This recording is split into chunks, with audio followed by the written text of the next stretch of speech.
on a presque terminé. Je vais retourner dans mon produit, dans mon jus d'orange, et je vais créer maintenant une règle de réassort. Hein, rappelez-vous, inventaire, j'ai bien coché la route ici. Et si je vais dans les règles de réapprovisionnement ici, je vais faire une nouvelle règle de réappro. Alors pour le moment, j'ai pas de produit dans les stocks, hein, mais je vais créer une règle de réappro. Je vais dire que ce que je veux réapprovisionner, c'est bien mon magasin. Hein, ici, c'est sur quel entrepôt, sur quel emplacement d'entrepôt va porter ma règle. Là, c'est bien mon magasin que je vais réapprovisionner. Il me dit qu'il n'y en a pas pour l'instant. Je vais lui dire que je veux en réapprovisionner 6 et je vais mettre ici 12.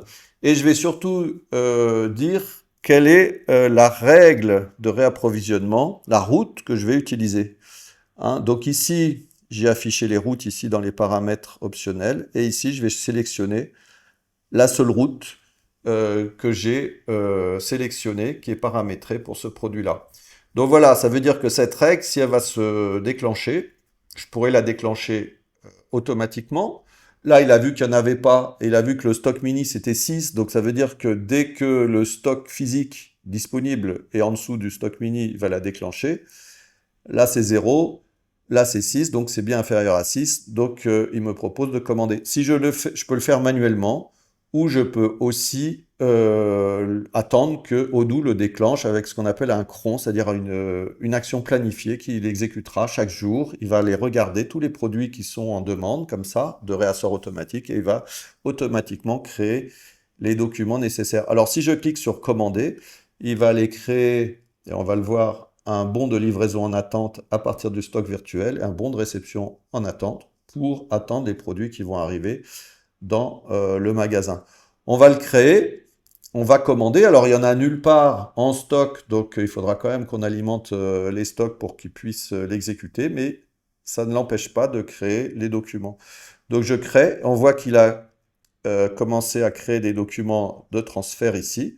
Je vais aller voir, alors je pourrais regarder ici une information qui est assez intéressante aussi, c'est que il me dit comment peuvent être réassortis les produits.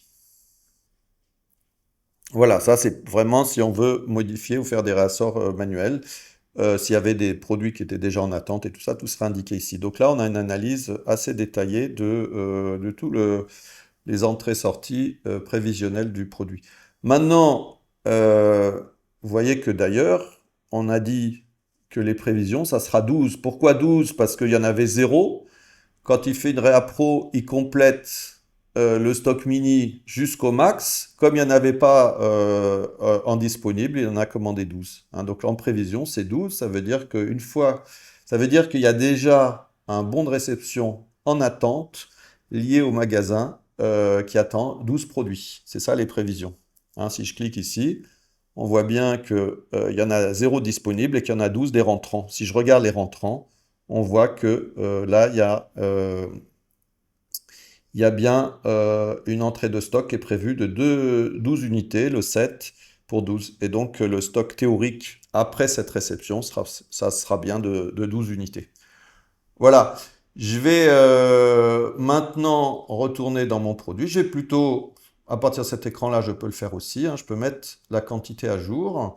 Donc je vais appuyer sur mettre à jour les quantités. Je vais faire nouveau. Donc je vais faire en fait une régularisation de stock. Et je vais dire à l'emplacement, alors lequel on va prendre? On va prendre exprès le stock B. Et on va mettre par exemple 20 produits dans le stock B. Voilà. Donc l'emplacement WHB, c'est bien l'emplacement physique du dépôt B.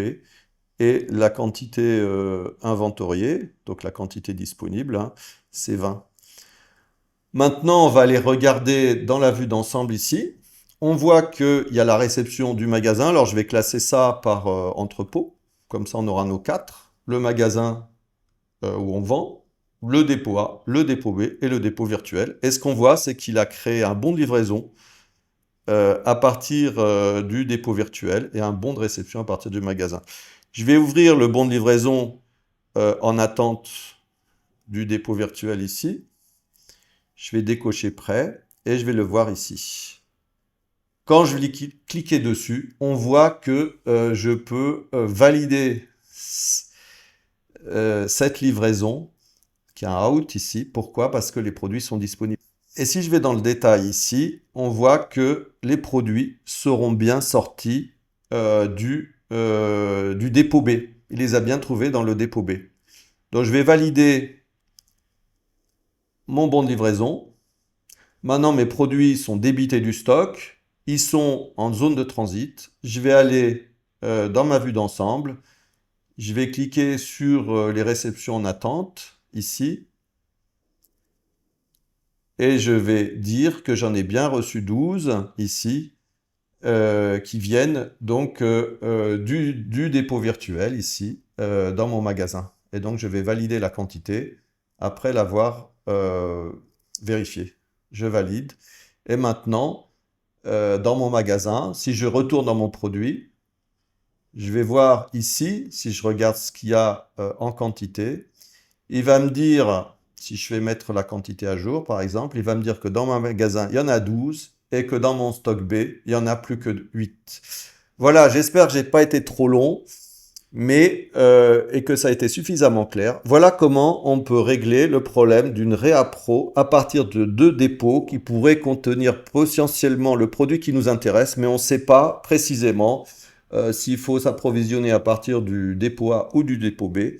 En mettant un dépôt virtuel et en définissant les 2 dépôts A et B comme étant des emplacements de ce dépôt virtuel, avec une seule règle de réappro, celle qu'on a mis au niveau du produit, on peut donc aller les chercher les produits directement du dépôt A, à partir du dépôt A ou du dépôt B, en ne générant que 2 opérations, donc une seule route, le bon de livraison à partir du dépôt dans lequel les produits sortent, à partir duquel ils sortent, et un bon de réception pour notre magasin.